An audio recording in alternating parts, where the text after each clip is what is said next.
everyone, to Couch Potato Diary, another instant reaction podcast following the main event of the day on American Thanksgiving from the National Football League. We've already done two of these today. You can see I'm a little bit tired. But it has been a bit of a long day of football and not the most competitive of games. The most competitive game actually happened this morning.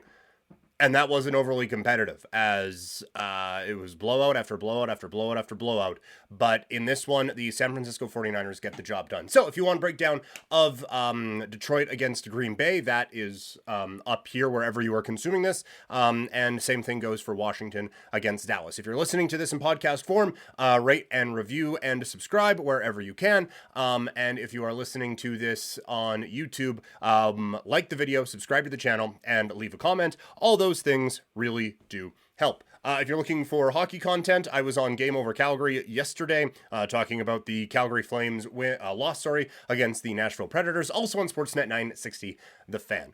Follow me on social media, Twitter, Instagram, and TikTok. I'm at Primetime Klein, twitch.tv/primetimepk, and you can email the show, couchpotatodiary@yahoo.com. Okay, so all of that now out of the way.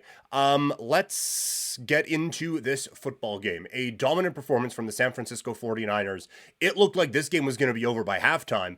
And then Seattle came out and made it at least a bit of a game in the third quarter before San Francisco eventually pulled away. And I think the big story from this game, for me anyway, is that San Francisco looks like the best team in the National Football League right now. That's the takeaway I have from this game. No team has looked that impressive this season. And Seattle is a fine team. We've talked about it on this show before. They're not flawless by any stretch of the imagination, but they are a good team.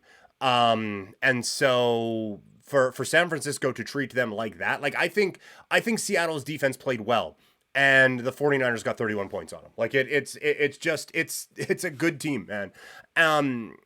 But I come away from this game like Philadelphia is still getting their stuff figured out. Now they're getting their stuff figured out at 9-1. They're still getting their stuff figured out. We saw it today. Detroit seems vulnerable, let's say. Dallas looked good, but they haven't beat anybody. On the other side, Kansas City, they're getting their offense figured out, and it's in a way that I don't think they'll be able to this season. Baltimore has looked impressive at times this year. Buffalo hasn't at all, and Miami has looked good, but they haven't beat anybody. This San Francisco team right now just feels like they have put everything together. They feel like they are the tippity top of the National Football League, following another dominant performance here against Seattle. Like, you just look at the offense. When it gets rolling, you cannot stop them. It's just weapon after weapon after weapon. Like, Kittle was quiet tonight. Ayuk was quiet until his one touchdown of the game. Deebo Samuel and Christian McCaffrey were dominant. But the next night, it could be McCaffrey's a little bit quiet, but Kittle puts up 3 for 65 yards and 2 touchdowns, while Ayuk is balling out for 117 yards receiving through the air. And then the next game, it could be Elijah Mitchell coming in. Like, they have so many ways to beat you offensively. The play calling is incredibly creative and effective. And then on the defensive side of the ball, they have whatever was ailing them in a couple of games, they have figured it out. Like the Bosa Young combination, just the entire defensive line converged on Geno Smith for a sack in this game. So you like, that's going very well for them. The pass rush in the secondary, Ward was phenomenal in this game. Maybe that's the one spot they're a little bit vulnerable, but then they played really well tonight. So they can do it at least against high-level teams. Like, this is just such a complete, well-coached, well-structured football team. It's going to be a difficult team to stop going forward. Offensively tonight, they kind of just got, it's been the theme of the day, really, but they kind of just got to do whatever they wanted. There was a stretch there where they didn't. Purdy throws the interception out of his end zone, and those were the ones where it was a little bit like, That's the one thing that made me kind of pause on, do I want to go with they're the best team in the NFL, following this one today, but I do still want to go with that, yes.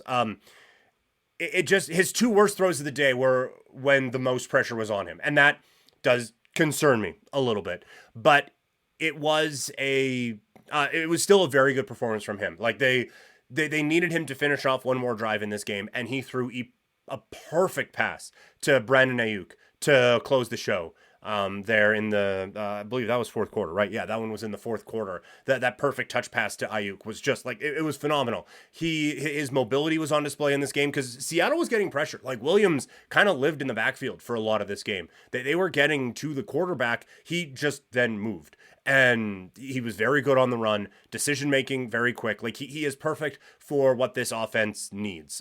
He was great. Obviously, like Christian McCaffrey, I think is probably the best player in this game and might be the best player in football. It's so hard to bring him down. The cuts were phenomenal. He gets to top speed very quick. He is so difficult to bring down. Your one concern is they use him a lot, and you worry about him because he is kind of a smaller dude, like a shorter dude. He is, bricked up. But you worry about him maybe breaking down a little bit. Like you would like to see a little bit more of Mitchell and a little bit more of Mason as the year goes on to give him a bit of a break. Although fantasy owners of Christian McCaffrey would be cursing their name if they limited that. And then right behind him was Deebo Samuel. Like he is just a bowling ball. I have said before, I think he is one of the top 3 receivers in the NFL. He was not used as a receiver a whole lot in this game.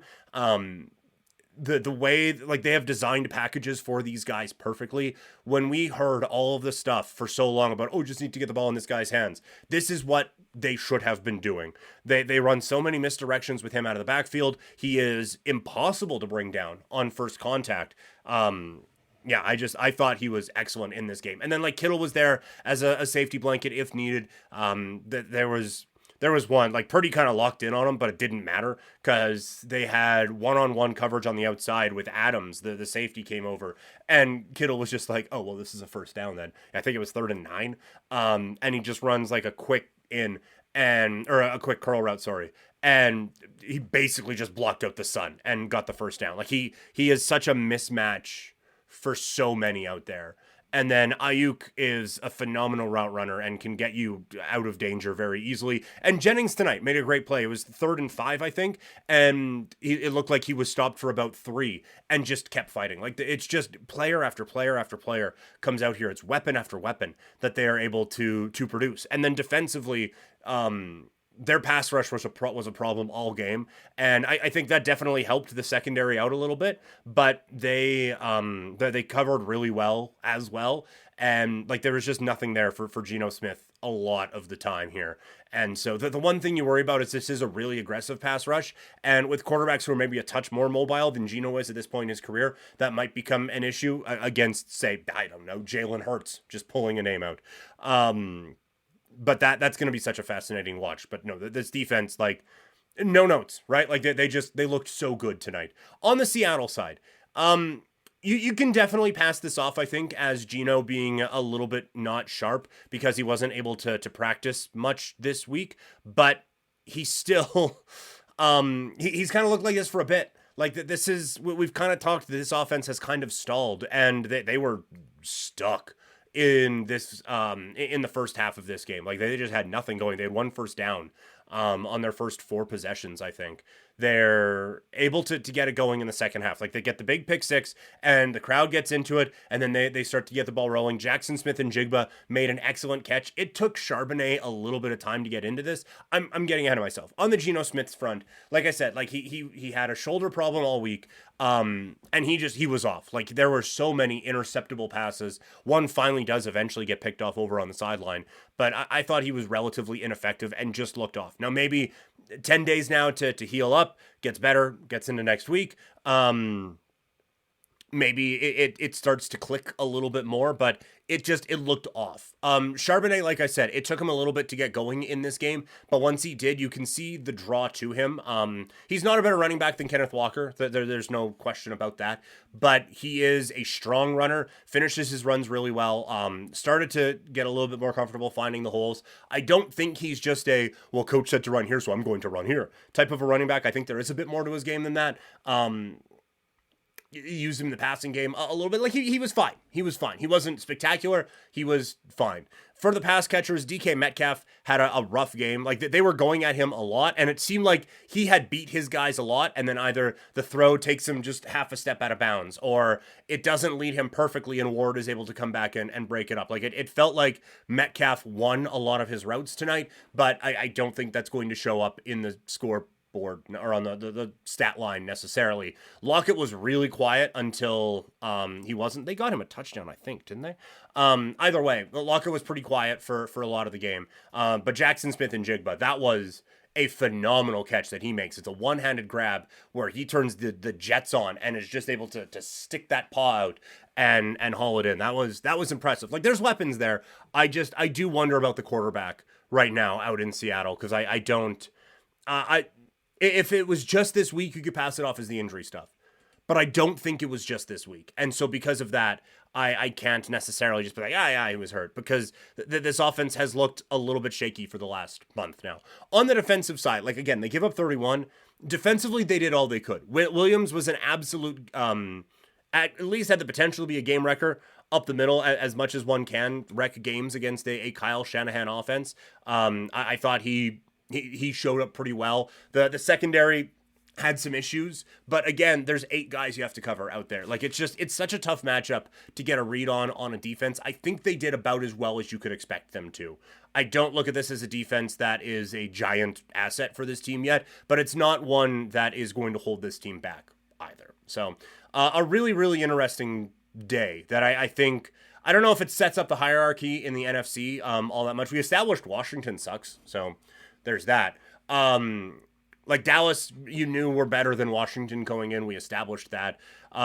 Detroit, I think, was a bit eye-opening today in how much they struggled to move the football against the Green Bay Packers defense that you shouldn't struggle that much to move the football on. And so I think that was a bit of I tweeted out fraud alert with them. And yeah, like, I've been saying it all year that this team is not as good as everyone thinks they are. They have a schedule that has helped them out a little bit, but they just can't cover anybody. And so you get into these matchups. Like, San Francisco would have put up 60 on them tonight. I don't think there's a doubt about that.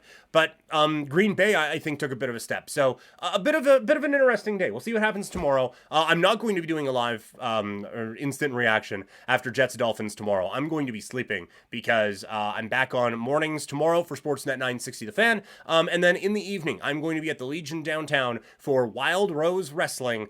Chris Bay from Impact Wrestling is going to be in town. Mo Jabari, fresh off of his stint on NWA Power. So it should be a whole lot of fun. This has been fun. I've really enjoyed breaking these games down with all you guys. They've been quick shows, but it's been a blast. So thank you all. If you consumed all 3, thank you. Leave a rating if you're doing this in podcast form, a rating or a review, and subscribe to the channel. If you are watching us on YouTube, subscribe, hit the like button. That stuff greatly helps out. Leave a comment as well. But this has been a whole lot of fun. Tomorrow we're going to have the full preview. It's a Fights in Football Friday, so we're going to have the full NFL preview. We're going to have a quick Survivor Series preview, plus a Frankie Edgar legacy look, and a gigantic deal this week in the world of MMA. So we're going to get into that. Some big fights were announced. A lot of just like news and notes type things from the fight world coming up tomorrow. Thank you all so much. This has been a blast. I will talk to all of you tomorrow. Have a good day, everyone.